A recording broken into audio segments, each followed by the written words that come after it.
Hello, Culture Matters podcast. I am so excited to introduce you to our host today, as I'll be interviewed on the Culture Matters podcast as a guest by an amazing person who's been a mentor, an advisor, a very successful business owner, founder, who also has been on the show multiple times. So, shout out to episode 352.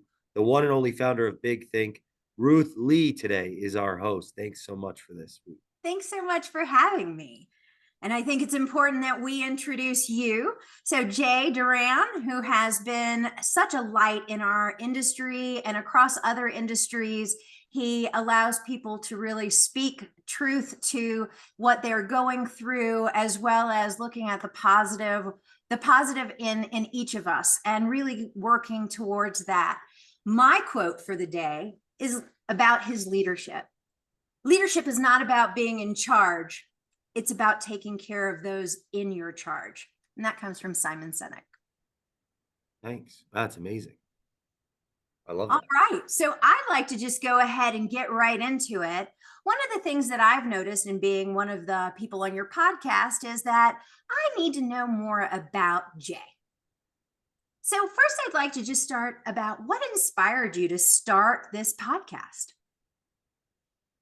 In the beginning, I was okay. I think it's a combination of things. One being I was suffered so deeply in getting and feeling as though I was getting opportunities to do what it was I wanted to do, which was teach culture, teach leadership, help companies with their values. And I was watching a lot of mentors, pundits, subject matter experts online saying you got to get in front of the camera, Okay.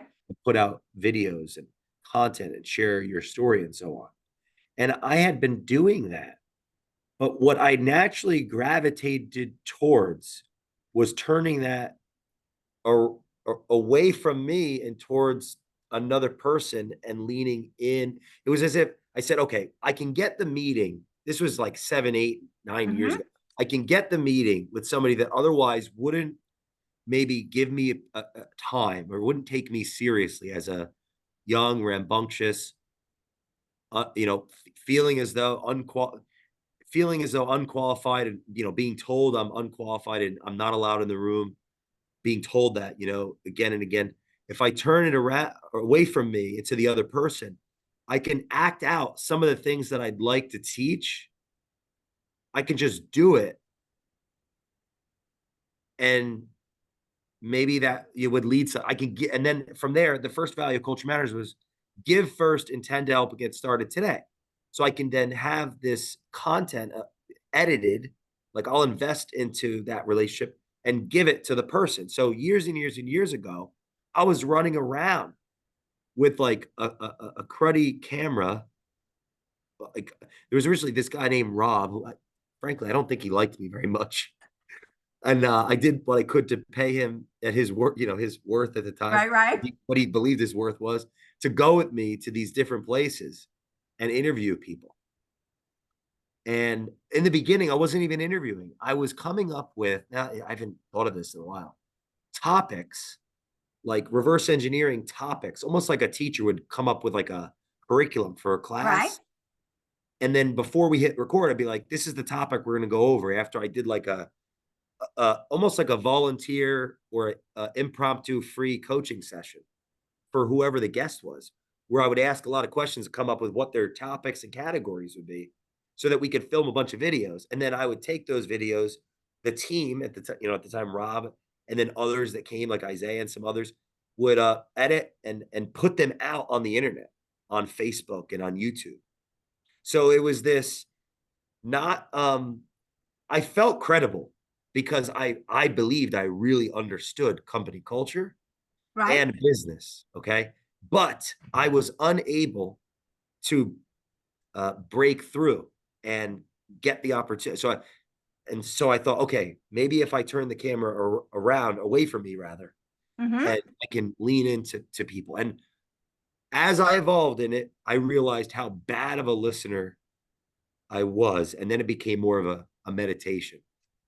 Wow. Isn't that interesting? Because I will tell you, as I have listened to myself back podcasting with you, I'm like, man, I just don't listen very well. And what are the things that it did for me is it really made me think about, if this is a person who's clearly interested in talking to me, and if I'm not listening to all the words that are coming out of his mouth, maybe I need to rethink. Wow. So you were talking about, not having imposter syndrome, but really, how do you establish a sense of credibility with professionals and executives that you want to talk to? And I think that it's a tale as old as time, right? You see, people who have done memoirs for famous people, et cetera, and they get to really experience their universe through questions. Do you, as you are going through, how I noticed that you always pick a quote. How did you evolve that theme?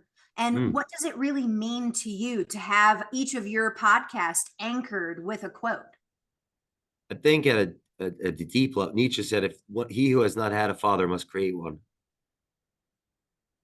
Around our home, we've got like countless portraits of great thinkers and men, women, from Joan of Arc to Harriet Tubman to Nietzsche to Einstein, Munger, Buffett, Tolstoy, Shakespeare, all these amazing, even modern people like movies like Bobby Axelrod from some show Billions, Mhm.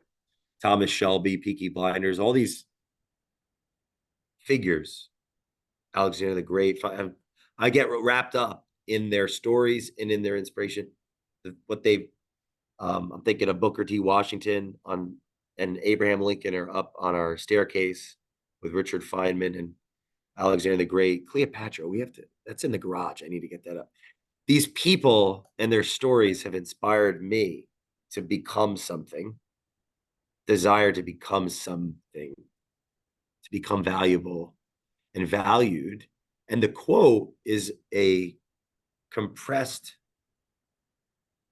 it's like a book in a sentence, a quote. It's just a summation of their power, their life story, and there's a deeply sentimental aspect to, and all, as well as when I'm preparing for each interview, Right? the quote is a part of the guest story before I've yet to meet them. And every time it's because it's a signifier that I have prepared adequately, because when I say the quote and I watch the guest identify with the quote, it tells me that I'm ready to do the interview. Well, the reason that I chose this particular quote for you is based on my experience with you Wow. as a leader, Thanks. as someone who shepherds people in a way that is positive. It's about really looking inward. It's about being a person of service.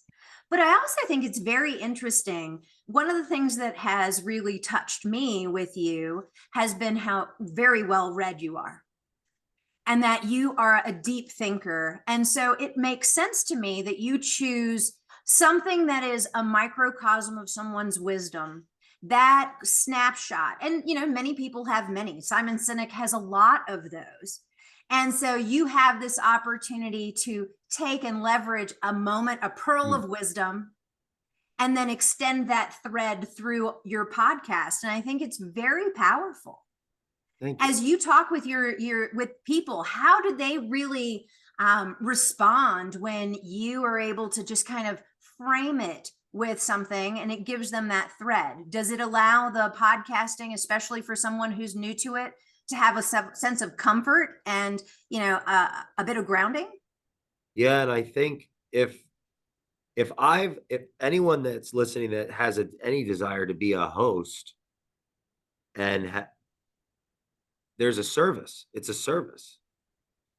Like, if I'm prepared, it's going to create value for not only the listener, for the guest, and it's going to, we're leaving the conversation better than before. And it makes me think about what you asked about, where it all started. I maybe it's a love language. I, I, I was born to do, to heal, and to serve, I believe. And Oh, I there's agree. different ways to do that. Hmm. And one of them um, can be just to listen. And to me, it feels like a calling and a gift, and it's more than a podcast.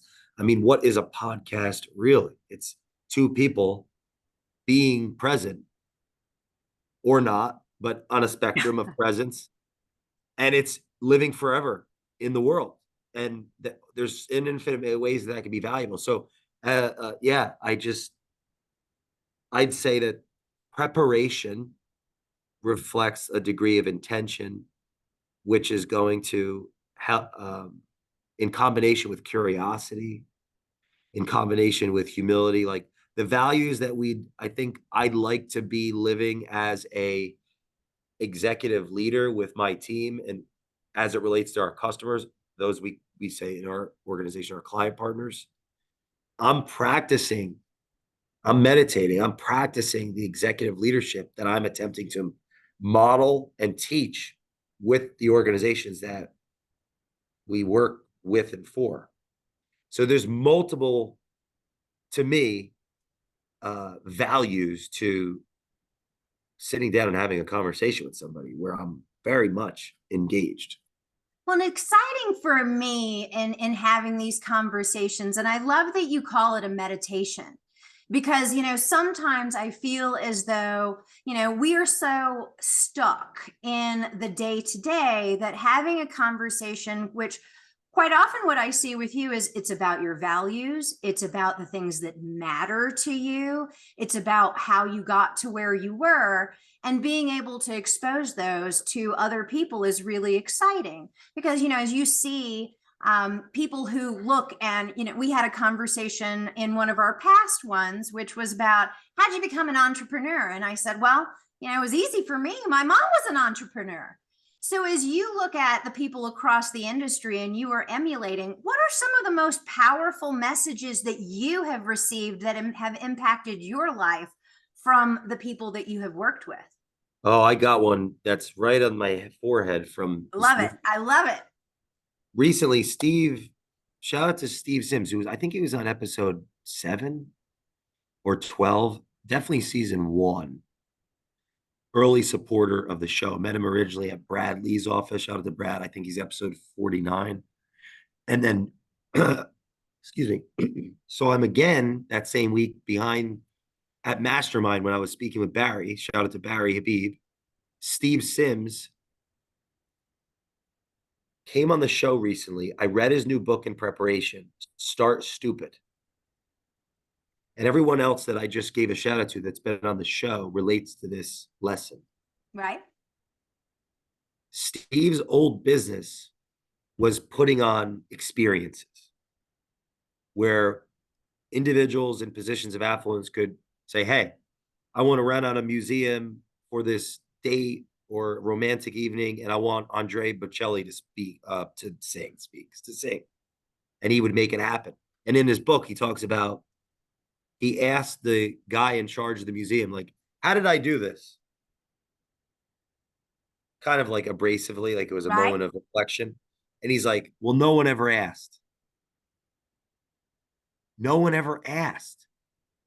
No one ever asked to speak with Barry at Master, like that. Like no one ever asked of all the doors Brad's opened for me. No one ever asked. Steve has created this unbelievable career. He impacts so many people in and outside of mortgage, many verticals. Our guests that have accomplished things, Right. they just go for it. That's a recurring theme. That's why I love this new book, Start Stupid. Since that guest, I've been more and more aware to take action on what I have epiphanies on as I Right. have these amazing conversations. Last night, I was sending messages on Instagram to 40 people. Like I was like still awake, the melatonin hadn't kicked in. And it was about, hey, would you come on the Culture? This is my script. There's no script.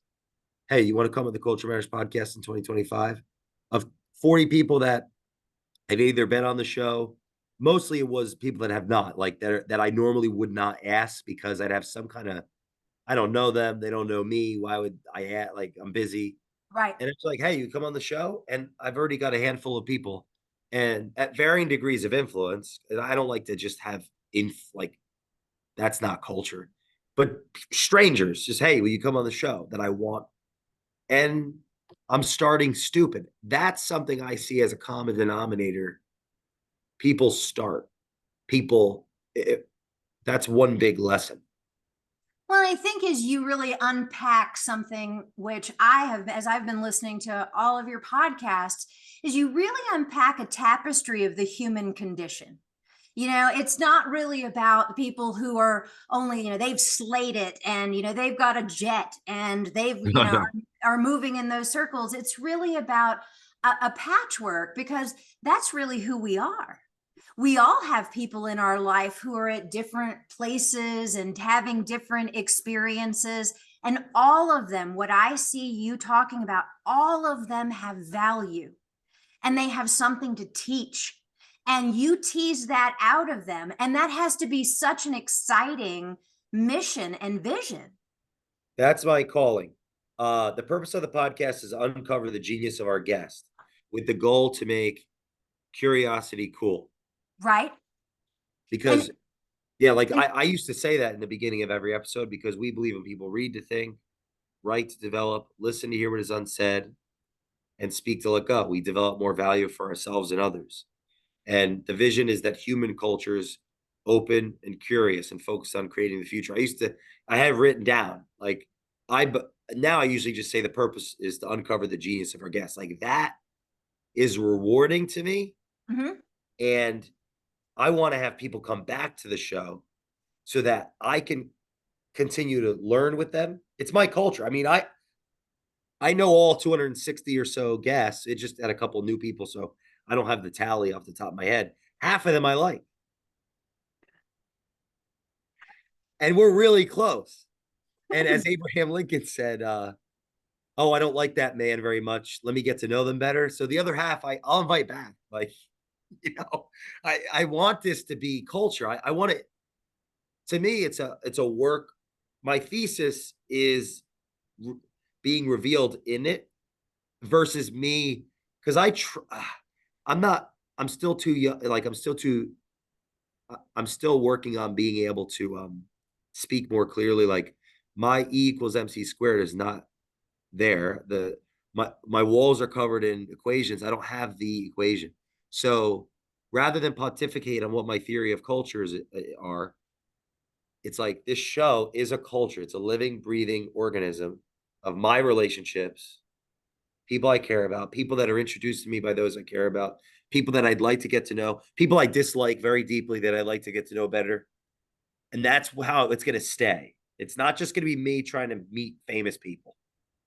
I think it's a really interesting thing that you said that because quite often I associate, and I know other people, I'm a Gen Xer, and I associate social media and the function that it serves is to really insulate you from other people's culture because the way the algorithms work, the way that it pushes things into your feed, it really is reinforcing behavior. And you will all of a sudden start having ideas that just reinforce your own ideas.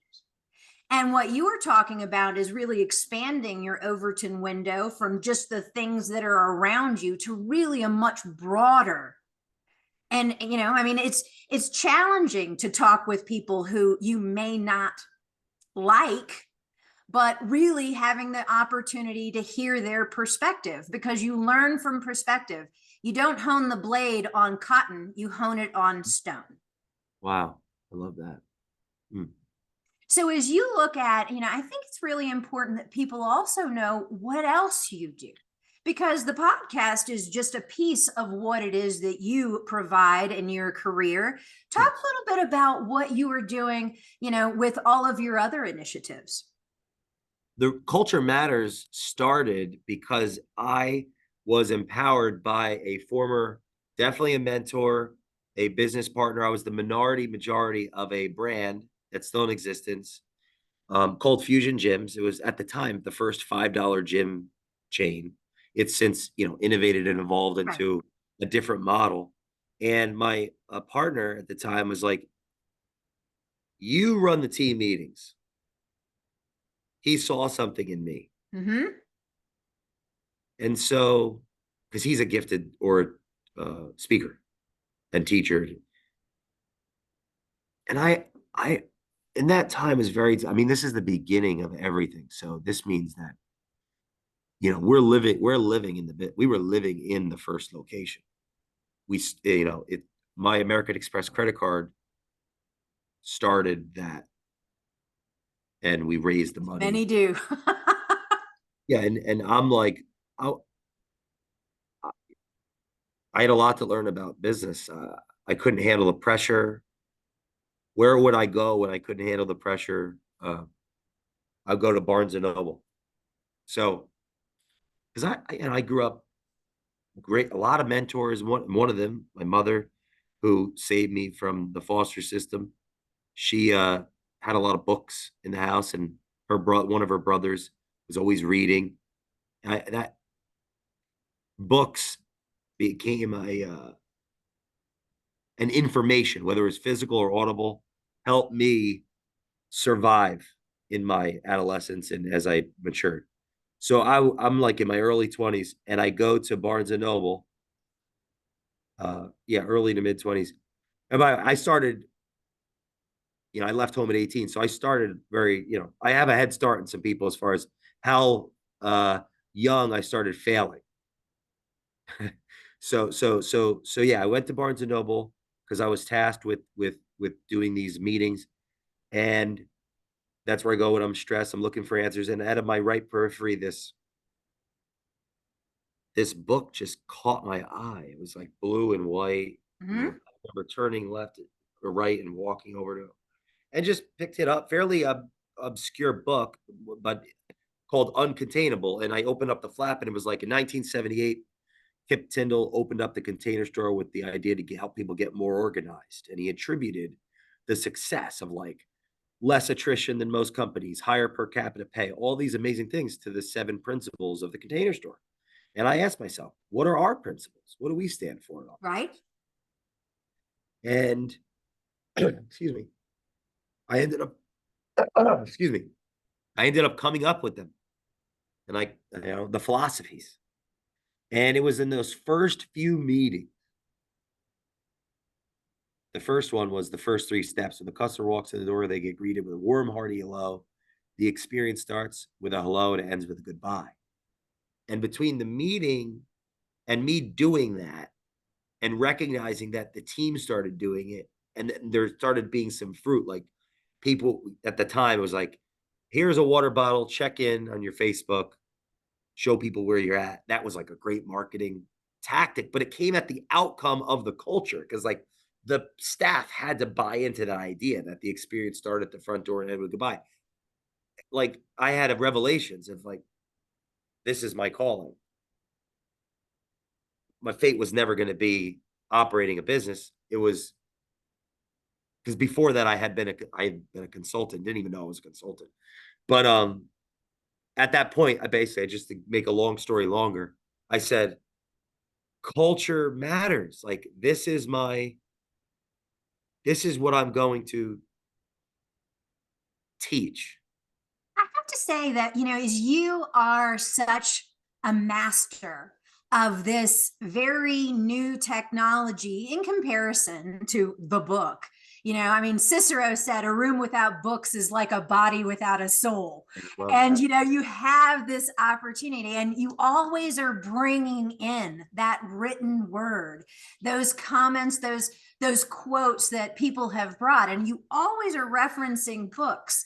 I think it's a very interesting way that you marry the analog with the digital world and really aren't looking past the huge number of resources that we have available to us, because I'm sure you see it quite often. People are getting all of their knowledge from a snapshot on Instagram or a snapshot on Facebook or a headline without actually cracking the book, doing the work, and reading the content. And this Mm. is an opportunity when you go and scratch the surface to create a level of curiosity. Do you find that people really rise to that curiosity? I know I've read 2 books since our conversation, and it's so exciting because you have spoken into my life just Great. by shooting me a here's a great book that I think you'd love because we had this beautiful conversation. I believe in people. I think we're all more capable than we might think we are. And I'd rather believe that and be proven wrong than not believe that and think I'm right. So, you know, yeah, I believe in learning and development and growth, and it's rewarding to I was blessed. I'm raised by a family of teachers, Mhm. and I think that soaks into your brain as well as I believe, my biological mother's nursing background and the things that I've been told about her, how she approached human beings. It was like, whoa, that's the apple falls close to the tree. So I believe in learning. That's my calling. It never stops. It never will, and I'm going to continue to pursue it. And hey, as someone that did not have the pathway for whatever reason, another show to go into the academic world, that also had a great interest to become powerful and wealthy and place insecurities into that mechanism of right capitalism business. Uh, Management consulting becomes a great field for the interested academic as like but right the informal academic Yeah.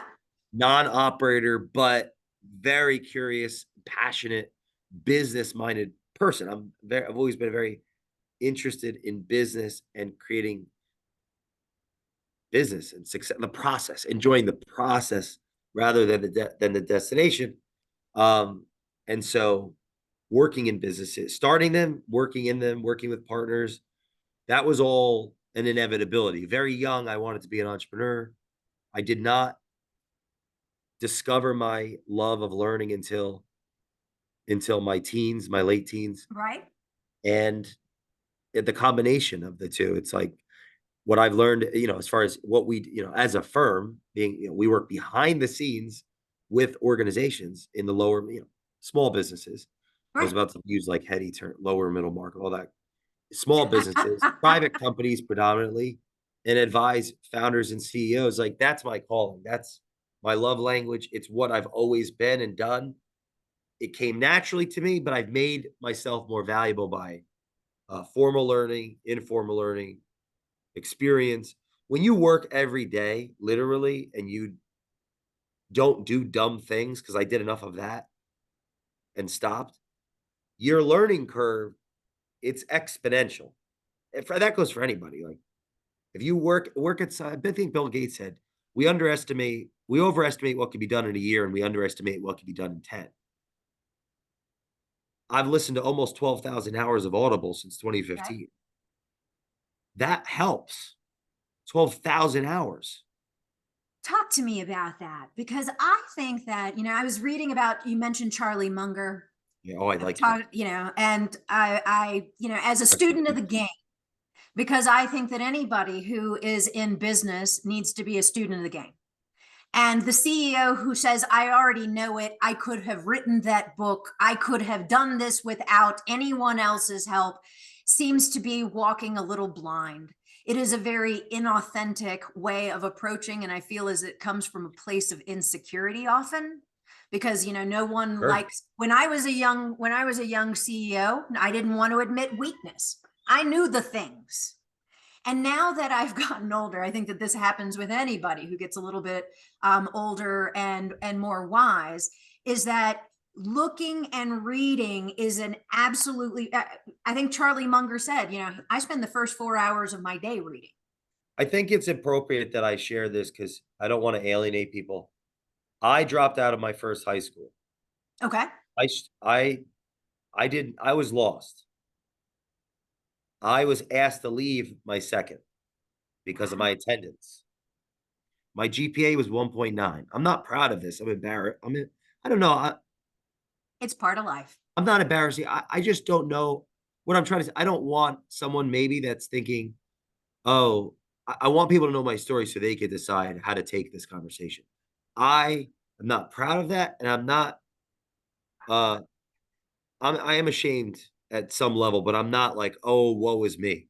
That's just what happened. I discovered my love of learning around 19 years old, and it was started with audio tapes, and it manifested into physical later on, but a lot of it was audio because I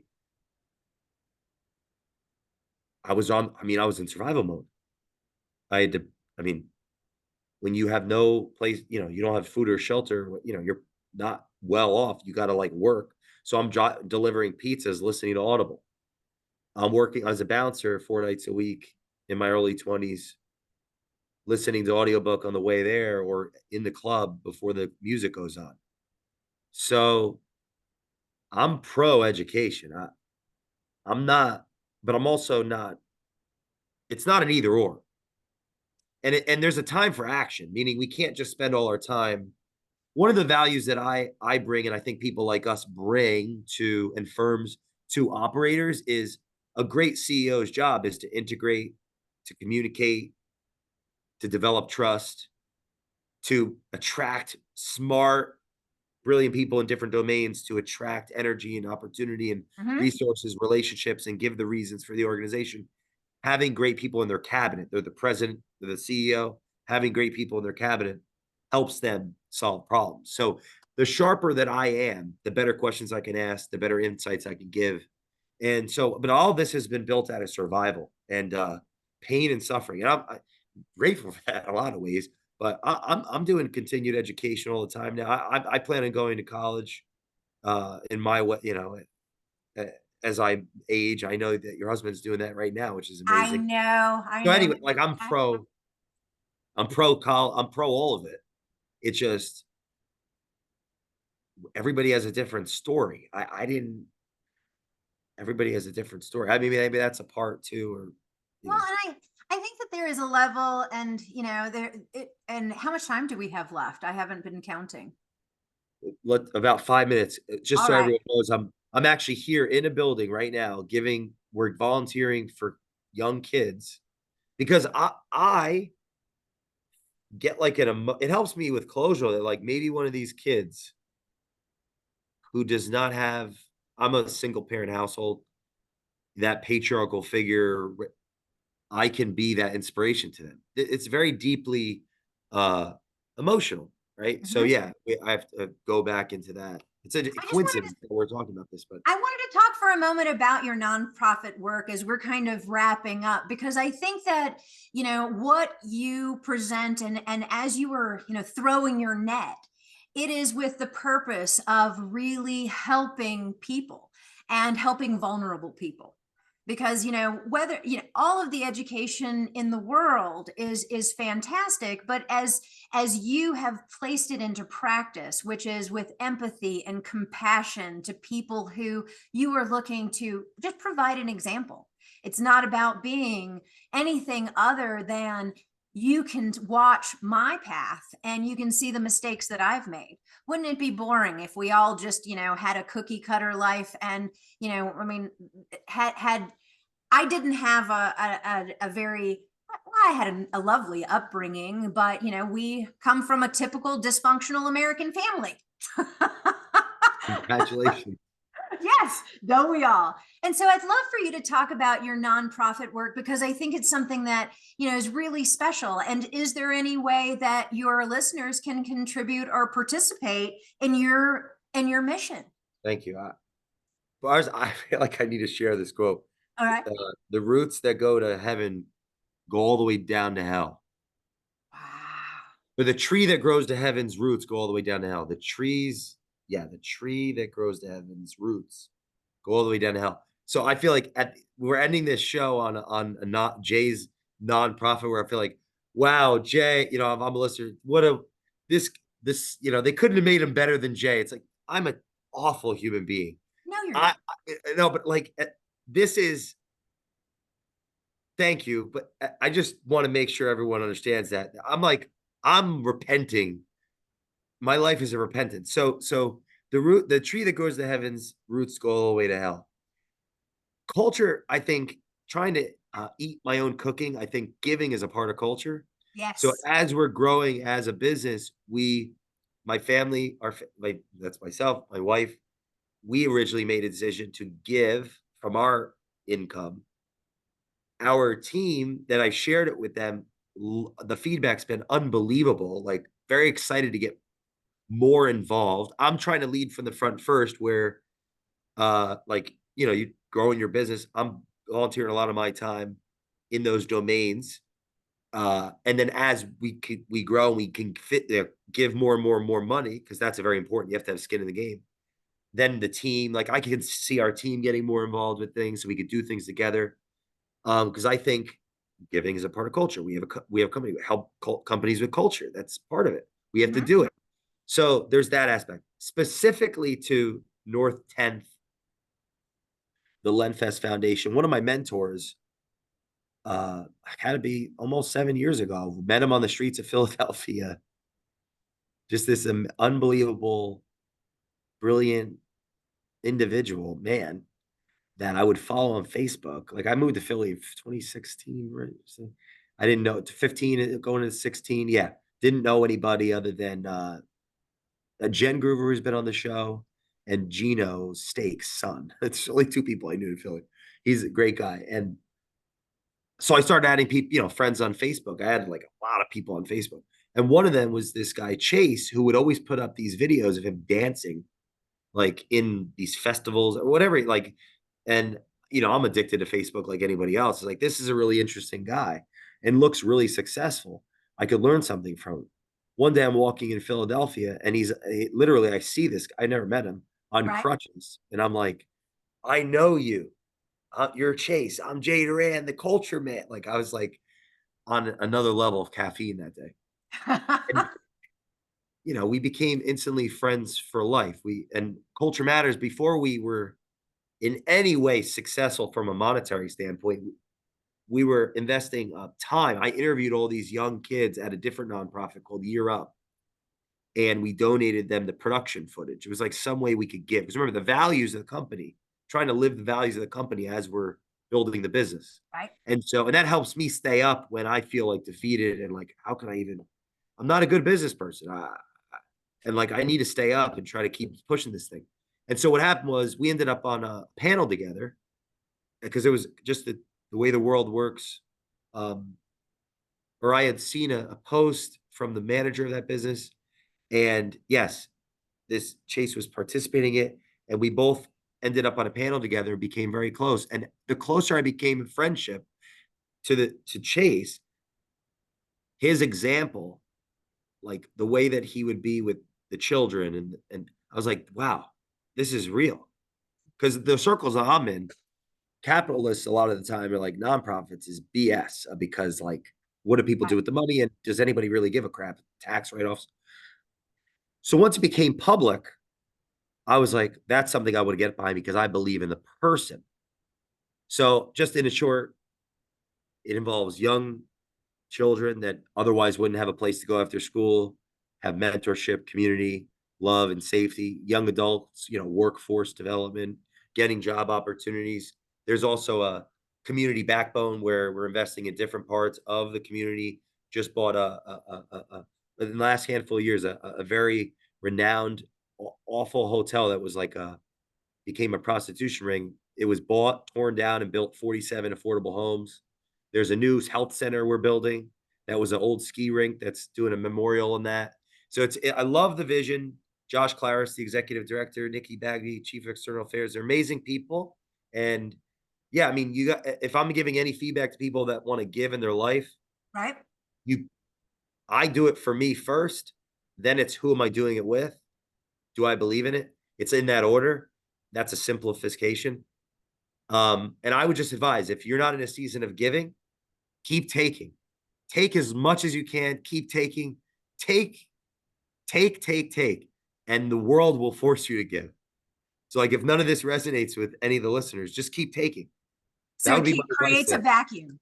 Like, be a greedy, selfish person as much as possible. I can tell you from experience, the world will teach us, and then you'll eventually give to something that you believe in.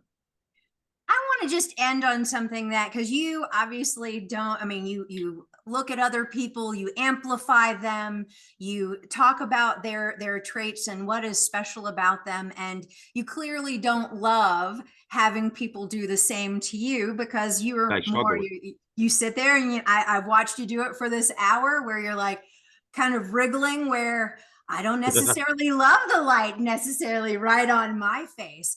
But I want to tell you something that I've learned from you. I think that you are a light in this world, who you are bright and shiny, and you shine that light on other people so that they can come out of their darkness and their shell and wherever their truth may lie. And one of the things that you have given to me, as well as I can tell to your other guests, because I've listened to them as they evolve, is a platform for authenticity, where they don't have to necessarily be the best or the smartest or the most educated or the most wealthy. They can just be themselves, and that's okay, because we are all a work in progress. Progress, not perfection. And I think that that's a beautiful thing that you offer people. And I want to give you just kind of a last moment where, instead of, I don't want to, put you on the spot, but as you kind of move forward into the next decade, what are you hoping to get more out of? Because you've established a beautiful culture and people definitely are drawn to it. What are you hoping to achieve in the next few years that really kind of rounds out where you have brought this so far? I was talking to shout out to John Duffin, a regular guest you just met a couple weeks ago, and I Yeah. realized he's like, Jay, how many episodes have you done? I said like 580. So, need 9,420 because I'm chasing 10,000. And we're like, well, one a day is going out. So how long would that take? Oh, shoot, 26 years? I don't wanna wait till I'm in my late 50s. I need to just do more. So on the podcast front, it's like, I think in the next 10 years, I could do 10,000 podcasts, and that would fill my soul very deeply. Where that comes is like everyone needs to know each other and meet each other, and I'm doing my best I can to introduce people to each other. You do. There are books in my body that need to get out of it, and the team is pushing me. The great accountability partners we have to author the CEO manuals of like a published book that's working to come out, the founder to CEO journey. There's of course our family is and the fruit of it and where our kid will be able to go to college and all the things that impact our personal life is tied to the success of our business and Right. how many customers we can serve, but also how we serve them. So culture matters growing and those that we work with now becoming as much successful as possible. Those that we will eventually work with. Like I'd like to continue pushing my education and my experience and get into rooms I otherwise wouldn't be invited into or scared of being invited. Like there's plenty of rooms right now that I know I haven't earned. It'd be arrogant to think I've earned the opportunity to get in them. Then there are also rooms that I have, but I'm too afraid to ask or try. So for me, it's just more exciting the people that we're working with, the experiences. If this was my last day on earth, I would be doing exactly what I'm doing right now. I love that. I love that you are living the life that you want to live, because none of it is easy. Arthur Schopenhauer said, "We can do what we want. We can't want what we want." That's never left me. I don't what that means. Read his. I've tried to read the world as will as an idea. That's the book. It's like a 1,000-page book. I need a coach to help me with that book. But so I don't know what that quote. I mean, it has more meaning than I'm sure I can pull out of it. But we can do what we want. We can't want what we want. I feel like I'm being just pushed into what my fate is. So I'm gonna keep doing that as what I know what I think I can control, which I don't think I can actually control, but I'm responsible for is what I don't do. So there's plenty of things I impulsively would like to do that I'm constantly saying, I should not do that. I can't do that. That's gonna destroy everything and everyone. And so that's kind of where I'm at. I'm gonna keep doing what I'm doing and try and listen to my wife so I don't like drink too much caffeine and get unhealthy and not live past 40. Well, I'm going to do two quotes from you. One, which was, I believe in people. And I think that that is a very strong and powerful moment from this time that we've spent together. I believe in people. And then the second one is, I'm responsible for that which I don't do. And I think that that is a beautiful message, because quite often we only feel responsible for that which we do instead of that which we don't. And it's really important, as you are crafting your life and crafting what it is that is going to make you happy, and do the things that you are hoping to do with your nonprofit and doing with them with your child and going to college and really influencing and having an impact in people's life, which is focusing on the things that you haven't done.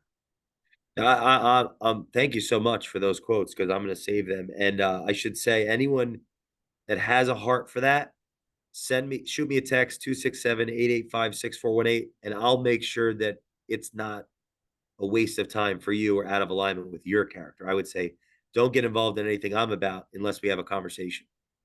I love it. I love it.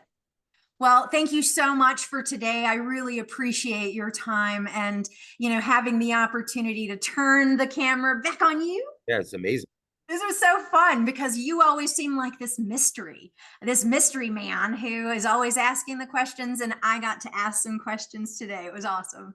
Thank you so much. I'm honored.